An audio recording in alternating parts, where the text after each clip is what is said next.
Hi, உங்கள் எல்லாத்துக்கும் வணக்கம். நான் உங்கள் முத்துடுப்ப சார்பா முத்து பிரகாஷ் பேசுகிறேன். நான் இன்றைக்கி பேசுகிற ஒரு டாபிக் பேர் எதை பற்றி பேச போகிறோம் நீங்கள் எல்லோரும் பார்த்துட்ருக்கீங்க.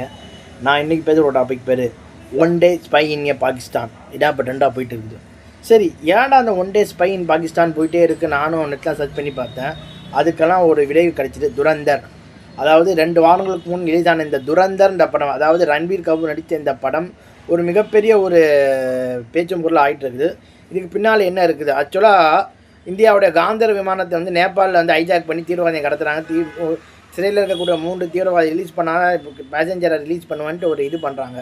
ஸோ அதுக்கப்புறம் டெல்லியோடைய அட்டாக் நடக்குது. டெல்லியில் பார்லிமெண்ட் அட்டாக். இது மாதிரி தொடர்ந்து அட்டாக் போயிட்டே இருக்கனால இந்தியா வந்து பாகிஸ்தான் மேலே ரொம்ப கடுப்பு. அதனால் இந்தியா வந்து பாகிஸ்தானில் அவங்கள வேவு பார்க்கறதுக்கு இந்தியாவோட ஸ்பை ஒருத்தராக நம்ம ரன்பீர் சிங் அவர்கள் பாகிஸ்தான் கூட போகிறார். அங்கே உள்ள ஒரு இந்த நாட்டோட அரசியல்வாதியோட நல்ல ஒரு எப்படியோ ஒரு கராச்சியில் ஒரு இடத்துக்குள்ளே போய் அந்த நாட்டில் ஒரு அரசியல்வாதின்னு ஒருத்தர் இருக்கார். வில்லனா நம்ம அக்ஷய் குமார் வருவார். அவரை நல்லா டாக்கா பிடிச்சி அவர் அரசியலுக்குள்ளே வர பார்ப்பார். அவர் அப்படியே ஒரு 2 பசங்களை காப்பாற்றி அப்படியே அந்த உள்ள அவரோட ரைட் ஹேண்டாக மாறுறாரு. அதுக்கப்புறம் அங்கே நடக்கிற எல்லா விஷயங்களும் இந்தியாவுக்கு சொல்கிறாரு. அந்த நேரத்தில் பாம்பே அட்டாக் நடக்குது.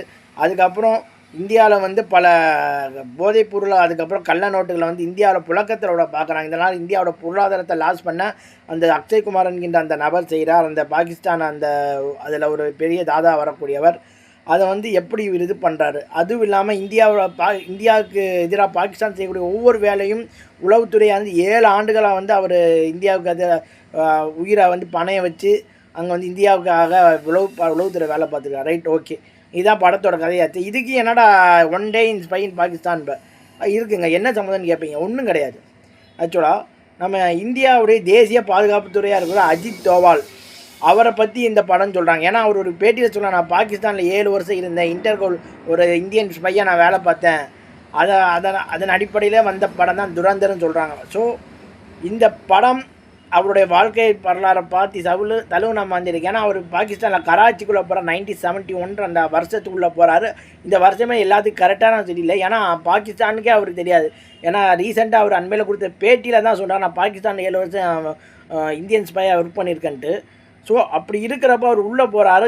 இப்போ கையில் ஐஃபோனு அதுக்கப்புறம் ஆப்பிள் ஃபோன் இல்லாத டெக்னாலஜி இருக்கப்போ 1971 அதாவது இந்திரா காந்தி காங்கிரஸ் கவர்மெண்ட் உள்ளே போகிறாரும்பாங்க. அப்படி போகிறப்ப அங்கே இந்தியாவுக்கு எதிராக வந்து நியூக்ளியர் வெப்பன்ஸை வந்து பாகிஸ்தான் ரெடி பண்ணுறாங்க. ஸோ அதை வந்து எப்படின்னா சயின்டிஃபிக்கில் அவர் என்ன பண்ணுறாரோ அது எப்படி ஆராய்ச்சி பண்ணுறாங்க சயின்டிஸ்ட்டுங்க வந்து அந்த இடத்துல போகிறாங்கன்னா அந்த முடியில் வந்து அந்த ரேடியேஷன் இருக்கும், அந்த கதிர்வீச்சுகள், அதை வந்து அவனுக்கே தெரியாமல் கேப்சர் பண்ணி இந்தியாவுக்கு கொடுத்து அதுக்கப்புறம் அதில் அங்கே ரேடியேஷன் அதாவது அணு ஆயுதத்தை ஆராய்ச்சி பண்ணிகிட்டு இருக்காண்ட கண்டுபிடிச்சி அமெரிக்கா அது போன்ற நாடுகளுக்கெல்லாம் ஒரு எச்சரிக்கை விட்டு இவங்க நமக்கு எதிராக அணு ஆயுதம் செய்ய பார்க்குறாங்கன்றதை கண்டுபிடிச்சி அதுக்கப்புறம் அதை தடுத்து இந்தியாவுக்கு வரக்கூடிய ஒரு பெரிய ஆபத்தை வந்து தடுத்துட்டாருன்னு சொல்லுவாங்க அந்த அஜித் தோவால். ஸோ இதுதான் இங்கே பேச்சும் பொருளாக போயிட்டுருக்கு. இப்படிப்பட்ட ஒரு அஜித் தோவாலுடைய வாழ்க்கை வரலாறு படமாக தான் இது இன்டைரக்டாக வந்திருக்குன்னு சொல்கிறாங்க. ஸோ இந்த படத்தை நம்ம பார்க்குறப்போ ஒவ்வொரு சீனும் வரும். பாகிஸ்தானில் நம்ம நாட்டுக்காக எப்படிலாம் வந்து நம்ம இந்திய உளவுத்துறைகள் வேலை பார்த்து உயிரை சிந்தி இது பண்ணாங்க. ஏன்னா உளவுத்துறை வந்து பாகிஸ்தானை மாட்டிட்டா இந்தியாவும் கைவிடிச்சான். அவன் ஏன் ஆளே கிடையாது, அவன் யாருன்னு எனக்கு சம்மந்தம் இல்லைன்றாங்க. ஏன்னா உளவுத்துறை பாகிஸ்தான் அனுப்புனா உளவுத்துறை பாகிஸ்தான் அனுப்புனா எங்கள் நாட்டை வேவு பார்க்க ஆள் அனுப்புகிறாங்கன்னு சொல்லிவிட்டு அவன் ஐநா வர பிரச்சனை எடுத்துகிட்டு போவாங்க. ஸோ இது மாதிரி நம்ம இது பண்ணலாம். கௌசிக்னு ஒருத்தர் நம்ம போனாருன்னு சொல்லுவாங்க. உளவுத்துறையோட டைகர்னு இந்திரா காந்தி அம்மையால் புகழப்பட்டவர் அவரும் சொல்லலாம். பல பேரை சொல்லலாம். இது மாதிரி நம்ம பலியாட ஆகியிருக்கலாம். ஸோ இந்த படம் வந்து ஏற்படுத்தின தாக்கம் காரணமாக தான் இப்போ எல்லாருமே வந்து ஒன் டே இன் பாகிஸ்தான் ஸ்பைன்றது வந்து நம்ம இதில் போயிட்டுருக்குது. இந்த விளைவை வந்து நம்ம பார்க்கக்கூடிய ஒன்று எதிரிகள் இருக்காங்க. உளவுத்துறை என்ற பவர்ஃபுல் தான் இன்றைக்கி உலகத்தை வந்து இராணுவத்தை வந்து முடிவு பண்ணும். அதுதான் இந்த துரந்தர் படம் சொல்லியிருக்கு.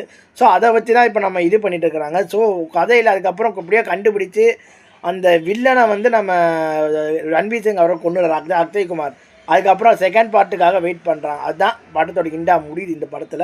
ஸோ இந்த படத்தை வந்து காக்கிறதுனால உளவுத்துறை எப்படிலாம் நம்ம நாட்டுக்காக வேலை பார்க்குறாங்கன்னு நமக்கு காட்டுது.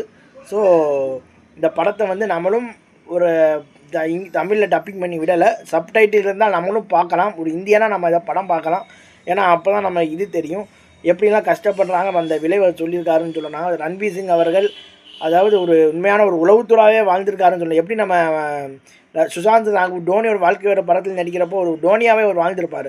ஸோ அது மாதிரியான ஒரு இது தான் வந்து ரன்பீர் சிங் அவர்கள் இந்த படத்தில் வந்து பண்ணியிருக்காருன்னு சொல்கிறாங்க. ஸோ இந்த படத்துக்கு நம்ம ஒரு நல்ல ஒரு படமாக தான் பார்க்கணும். கிட்டத்தட்ட 1000 கோடி அடிக்கிறதுக்கு இன்னும் கொஞ்சம் நாளில் அடிச்சிடுன்றாங்க. அரேபிய நாடுகளில் இந்த படத்தை வந்து தடை பண்ணியிருக்காங்க. ஸோ இது வந்து பாகிஸ்தானுடைய ஒரு ப்ரெஷரால் அரேபிய நாடுகள் பவர் பண்ணியிருக்குன்னு சொல்கிறாங்க. ஸோ இதுதான் நம்ம அஜித் தோவால் அவர்களுடைய அவர் ஒரு மிகப்பெரிய ஸ்பையாக எப்படி இருந்திருக்காரு. கிட்டத்தட்ட 80 வயதை கடந்த அவர் இன்னும் நம்ம இந்தியாவுடைய பாதுகாப்புத்துறை செயலராக இருக்கான்றது வந்து அவர் எப்படி ஒரு ப்ரெஷரை வந்து 100 கோடி மக்களுக்கான பாதுகாப்பை இரவு பாகமாக தூக்கத்தை தியாகம் பண்ணி அங்கே வாழ்ந்திருக்காருன்னா இந்த படம் சொல்லி என் வீடியோ நான் முடிச்சுக்கிறேன். உங்களை விடைபெறும் முத்து பிரகாஷ். பாய் பாய்.